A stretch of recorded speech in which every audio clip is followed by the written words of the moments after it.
Good morning everyone. সব গন্ডগোল হয়ে গেছে। প্রথম কথা, কালকে আমাদের ঘুমোতে তো অনেকটা লেট হয়ে গেছে। আমাদের প্ল্যান ছিল আমরা নাকি 4টের সময় 3টের সময় ট্রেক শুরু করব, কিন্তু সেই রকম কিছুই হয়নি। কারণ হচ্ছে কালকে তো তোমাদেরকে টাটা করার পর বললাম হোটেলে যাব। আমাদের হোটেল ঢুকতে মানে খুঁজে রেজিস্ট্রেশন করে হোটেল ঢুকতেই বেজে গেছে 11টা।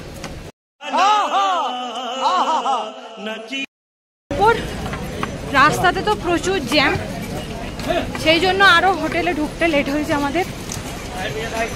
তাই জন্য সকালবেলা 3টে 4টে কিছুতেই ঘুম ভাঙেনি, ঘুম আস্তে আস্তেই 12টা।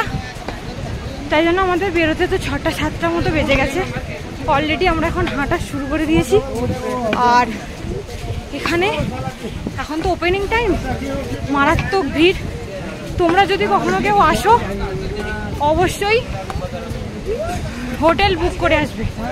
আর আমি জ্যাকেটটা পরে আছি বলে আমার আরো বেশি গরম হচ্ছে, তো খানিকটা গিয়ে আমি জ্যাকেটটা খুলেই ফেলবো। যত পারবে ব্যাগে হালকা জিনিস কাপড় মানে জিনিসপত্র থাকলে তোমাদের উঠতে সুবিধা। প্রচুর ভিড়। আর এখন হোটেলের দাম, কালকে তো বেশি টাইম গেছে হোটেলে বার্গেনিং করতে। একটা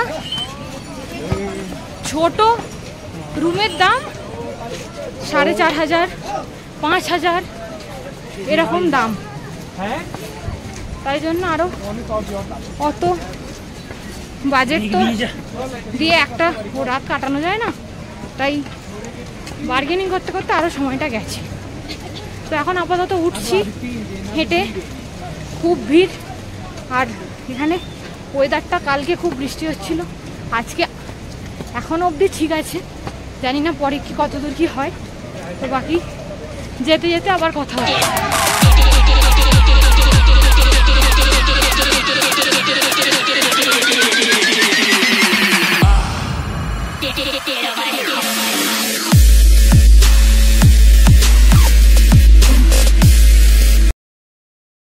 তো সবে 2 কিলোমিটার এসছি, এসে যা গরম হচ্ছে আমি তো জ্যাকেটটা খুলে ফেলেছি। আর আপাতত একটু রেস্ট। জল কিনলাম, এবার বাকি তো ওপরে ঝর্ণার জল পাবোই, তো সেটা এবার ভরে খাওয়া। বাট এখন একটু গলা ভেজাতে হবে, নালে গলা শুকিয়ে যাচ্ছে। এখনো 22 কিলোমিটার, সবে 2 কিলোমিটার এসছি। এখন বাজে হচ্ছে মোটামুটি ওই 7:45 নাগাদ মতো। তো বাকি আবার যেতে যেতে কথা হচ্ছে। তবে ওয়েদারটা আজকে এখনো অবধি ভালো। এখানে তো ওয়েদারের কখন শীত কখন বর্ষা, এখানে এই দুটোই ঋতু, আর কোনো ঋতু এখানে বিশেষ দেখা যায় না। তো আপাতত এখন নর্মাল ওয়েদার, মেঘ নেই, আকাশ পরিষ্কার। বাকি দেখো খালি পিছনে কত লোকজন এই সব যাচ্ছে। তবে এই খচ্চরে করে যাওয়াটা আমি বিশেষ পক্ষপাতিত্ব করি না, কারণ ভগবানের কাছে যাবো যখন, নয় পায়ে হেঁটে, যদি না পারি হেলিকপ্টার আছে। তবে এইরকম অন্য প্রাণীকে কষ্ট দিয়ে নিজে পুণ্য অর্জন করতে যাওয়াটার পক্ষপাতিত্বে আমি নই। তো তাই জন্য যত কষ্টই হোক উঠবো তো আমি হেঁটেই, মানে আমরা সবাই। তো বাকি উঠি আবার যেতে যেতে কথা হচ্ছে। 2000 years later এখন যাচ্ছি, এখানে একটা বসার জায়গা আছে, তোমাদের ওখানে গিয়ে ভিউটা দেখাবো। ওই জিনিসটা দেখে না এতক্ষণ যে হাঁটছিলাম কষ্ট হচ্ছিল, সেটা একটু হলেও কমেছে। তো ওখানটা পৌঁছে গিয়ে দেখাচ্ছি যে কি দেখে আমাদের কষ্ট লাঘব হলো। এই হচ্ছে সেই দৃশ্য যেটা দেখেই যে এতক্ষণ কষ্ট করছিলাম, সেইটা একটু হলেও লাঘব হলো। তো তোমরাই বলো কিরকম লাগছে জায়গাটা। তো এখানে আমরা একটু শশা খেলাম, ছোলা তরমুজ ফলই বেশি পাওয়া যাচ্ছে, তবু একটু আমরা শশা খেলাম। আর কিছু খাবারের যা দাম, খাবারের নাম বলে কাজেই একটা শশা 50 টাকা। আমি বাড়িতে মনে হয় 3-4টে শশা খাই, 50 টাকাও লাগে না। মানে কি বলবো। তো এখানে উঠলে খাবার ক্যারি করা ভালো, খাবার যদিও আছে, বাট এখনো অনেকটা রাস্তা। এখান থেকে খাওয়া শুরু করলে মন্দির পৌঁছাবার আগে খাবার শেষ হয়ে যাবে। তাই জন্য আপাতত একটু শসাই খেলাম। মোটামুটি অনেকটা এনার্জি চলে এসছে। আবার হাঁটবো, দিয়ে আবার কোথায় দাঁড়াই, কতক্ষণে দেখি একটু দম কাইল হয়, তারপর আবার গিয়ে কথা হচ্ছে তোমাদের সাথে।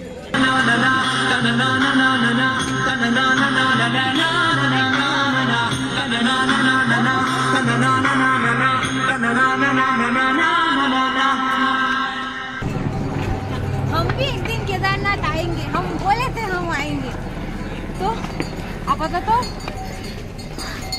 আর খানিকক্ষণ মানে এইভাবেই নিজেকে সান্ত্বনা দিচ্ছি। আর এই তো এসে গেছি, আর একটুখানি, আর 10 মিনিট। এইগুলো করতে কত 10 মিনিট গেছে তার ঠিক নেই, তবে 10 মিনিট করে করে কেদারনাথ পৌঁছেঙ্গে। তো ওকে, এখন আমরা আছি হচ্ছে এইখানে, যেতে হবে সেই ওই যে মেঘ দেখতে পাচ্ছ ওইখানে। আপাতত এখন এইখানে, এখনো ওই যে রাস্তা দিয়ে যাচ্ছে সবাই, ওইখান দিয়ে সেই ওইখানে আমার ভোলে বাবা আছে। ভোলে বাবার কাছে তো আমি পৌঁছবই, কেদারনাথ তো আমি যাবই, আর ওখানে তো আমরা পৌঁছবই। কেদার মহারাজ কি জয়, হর হর মহাদেব। কত সুন্দর খালি লাগছে দেখো। সব জায়গায় একটু একটু করে দাঁড়ালেও এই জায়গাটাতে 5 মিনিটের মানে কম আমি তো দাঁড়াবো, তাই ভাবতেই পারছি না। মানে এইখানটা একটু বেশিই দাঁড়াতে হবে। তবে তোমরা যদিও আমার ব্লগে দেখছো, তবে এটা ফোন ছাড়া নিজের চোখে বেশি সুন্দর। এখনো আমাদের অনেক যেতে হবে সেই ওপরে। আপাতত এখন আমরা এখানে একটু দাঁড়ালাম এই সুন্দর ঝর্ণা, এই প্রাকৃতিক দৃশ্যের জন্য। তোমাদের কেমন লাগছে একটু কমেন্ট করে জানাও, আর আমার এই ব্লগটা কে কোথা থেকে দেখছো সেটাও কমেন্ট করো। তো ওই ভিউটার পরে সব থেকে মানে সেই 7টা থেকে যে হাঁটা শুরু হয়েছে আমাদের, 6:30 7টা থেকে 10:30 অবধি 4 ঘন্টা যা হেঁটেছি, যতটা না কষ্ট হয়েছে, ওই যে সুন্দর ঝর্ণার ওখানটা দেখালাম, ওর পর থেকে এই এতটা আসতে সবচেয়ে বেশি কষ্ট হয়েছে। কারণ ওইটার পরে সেটা আমার কথা বলা দেখে তোমরা বুঝতেই পারছো, খুব বেশি খাড়াই ছিল, মানে বড্ড বেশি খাড়াই ছিল, সেই জন্য কষ্টটা বেশি হচ্ছে। One eternity later. সারা রাস্তা যা বৃষ্টি হয়েছে, আমি আর ব্লগ করার সময় পাইনি। তো আপাতত রুমের ভাড়া এখানে 10,000 12,000 বলছিল। আমরা আপাতত দুজনে দুটো টেন্ট নিয়েছি, আপাতত এখন টেন্টে আছি। এরপর কি করছি না করছি তোমাদের সাথে দেখাচ্ছি। এখন খুব ঠান্ডা লাগছে। A few moments later.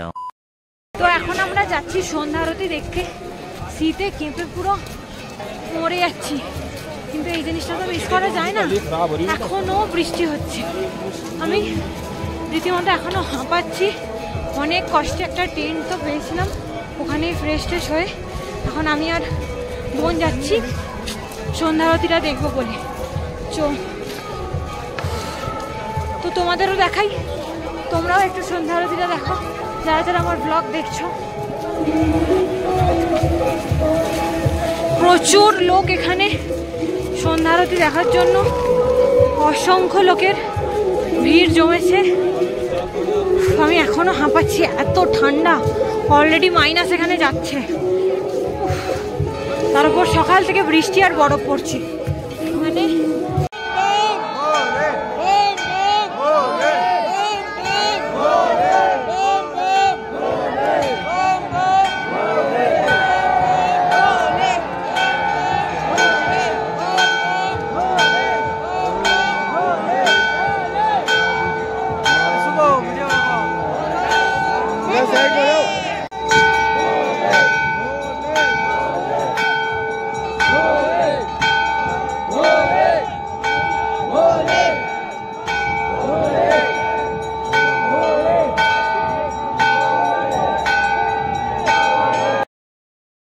ব্লগটা আমি এখানেই শেষ করব। সারাদিন আমি এত ভিজেছি, মানে আমার না গলা পুরো অলরেডি ধরে গেছে। আমি এখনো ঠান্ডাতে হাঁপাচ্ছি। এমনি আমার সাইনাসের প্রবলেম আছে, কি যে আমার হবে বাড়ি গিয়ে আমি ভালো মতোই বুঝতে পারছি। আপাতত আরতি ফারতি তো এখন হয়ে গেল, আরতি শেষ, এবার রুমে যাবো। সরি টেন্টে, রুম তো ভাগ্যে ছিল না তাই। যাই হোক ট্রেন থেকে এখন গিয়ে খাওয়া দাওয়া করে খাবার কিনে নিয়ে যাবো, কিনে নিয়ে গিয়ে শুনি। আজকের ব্লগটা এখানেই শেষ করছি, আবার পরের পার্ট নিয়ে দেখা হবে। তো একটু মন খারাপ, কারণ অনেক কিছু শেয়ার করার ছিল, বাট এত বৃষ্টি আর সাথে এত বরফ পড়ছিল, তোমাদের সাথে অনেক কিছু চেয়েও শেয়ার করতে পারলাম না, বাট তাও যতটা পেরেছি শেয়ার করেছি।